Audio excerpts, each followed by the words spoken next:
Kali ini kita akan membahas dua teori, yaitu teori satisfaction dan penal substitution. Kedua teori ini memang berbeda, tapi saya jadikan satu, sama seperti episode kemarin, karena keduanya mempunyai kemiripan yang banyak di antaranya. Teori yang pertama adalah satisfaction theory. Nah, teori ini digulirkan oleh seorang yang bernama Anselmus di abad ke-11. Seperti yang saya bilang di episode kemarin, bahwa zaman itu di awal-awal gereja, rata-rata mereka mempunyai teori atonement adalah ransom theory, dan Anselmus ini merasa teori itu tidak sempurna atau kurang cocok diberikan atau menjelaskan tentang atonement. Jadi sebab itu dia menggulirkan satu teori baru atau alternatif untuk menjawab kegelisahan ini. Nah, perlu diketahui bahwa zaman itu, di abad ke-11 itu, feodalisme, hukum kerajaan itu umum. Oleh sebab itu, ini juga ya culture yang mempengaruhi Anselmus waktu dia menggulirkan teori ini.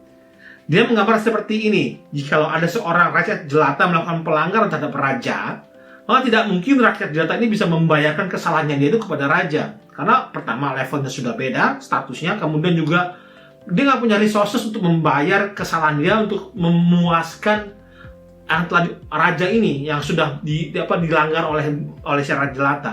Oleh sebab itu Anselmus menjawab bahwa kalau kita melakukan pelanggaran terhadap Tuhan, maka yang bisa memuaskan Tuhan atau yang bisa mengembalikan relationship kita dengan Tuhan itu adalah kalau ada seorang yang setara dengan Tuhan melakukan pembayaran atas kesalahan kita. Nah, ini adalah yang terjadi.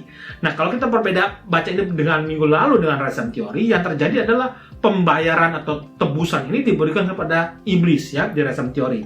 Nah, sedangkan di dalam satisfaction theory ini menurut Anselmus, tebusan itu harusnya diberikan kepada Tuhan sebab kita melakukan pelanggaran terhadap Tuhan, bukan terhadap iblis. Dan yang menjadi bayarannya atau yang menjadi ransum bayaran itu atau yang memuaskan pelanggaran itu adalah Kristus.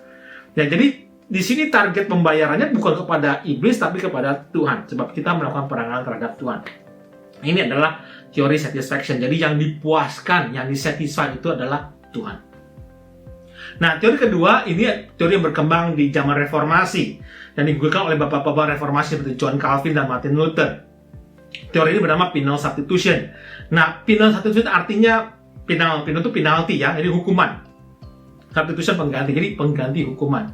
Nah, teori ini sebenarnya bersemirip-mirip dengan Anselmus yang satisfaction, bahwa tetap yang akan dipuaskan itu adalah Tuhan, bukan iblis. Tapi di sini dia masukkan unsur-unsur legalistik. Ya, kita tahu bahwa John Calvin adalah seorang lawyer atau seorang pengacara. Jadi hukuman-hukuman itu, cara-cara hukum itu sangat jelas, kental dalam teori ini. Jadi terjadi adalah dalam teori ini bahwa kita melakukan pelanggaran. Sin itu adalah pelanggaran, ya. Dan pelanggaran itu harus dihukum. Nah, seperti tadi bilang lawyer kan, kalau di court di hakim-hakim itu kan, Anda melakukan pelanggaran, ya kita melakukan salah, kita harus dihukum atas pelanggaran kita.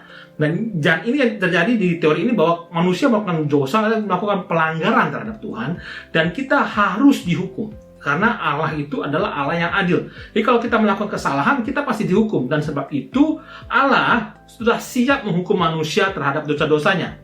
Nah, jadi Allah sudah siap untuk mengurungkan hukuman kepada manusia. Tapi kemudian hukuman itu diterima oleh pengganti manusia yang menanggung semua dosa manusia, yaitu Kristus. Jadi Kristus menjadi substitusinya kita, melalui penggantinya kita menerima hukuman. Oleh sebab itu hukuman Allah datang kepada Kristus di atas kayu salib. Ya, jadi ini adalah teori penal substitution. Jadi yang digantikan, manusia digantikan oleh Kristus mati di kayu salib. Tetap hukumannya ini, teori ini mengatakan bahwa Allah tidak harus melakukan hukuman. Ya, jadi itu key-nya, bahwa kita adalah manusia yang berdosa yang harus dihukum, tapi kemudian digantikan oleh Kristus. Nah, ini teori penal substitution ini sangat kental dan sangat kuat sampai sekarang. Bahkan di teman-teman kita di gereja yang Protestan dan Injili, ini adalah teori yang utama yang diajarkan tentang penebusan dosa atau atonement. Nah, tapi seperti yang episode kemarin juga, bahwa kedua teori tidak luput dari kritikan. Nah, kritikan yang paling sering kita dengar tentang dua teori ini adalah bahwa teori ini menggambarkan bahwa Allah itu seperti Allah yang galak, Allah yang tidak bisa dibaik-baikin gitu ya, supaya nggak jadi gitu, nggak bisa.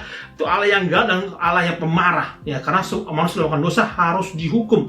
Jadi seolah-olah teori ini menggambarkan bahwa Allah itu adalah Allah yang tidak punya kasih, Allah yang adil, tapi karena dia adil, dia melumpahkan kasihnya, dia melakukan tindakan keadilan Yang menurut kita bukan kasih, karena dia menghukum, dia tidak kasih. Oleh sebab itu, yang terjadi bahwa teori ini seolah-olah menggambarkan Allah benci manusia.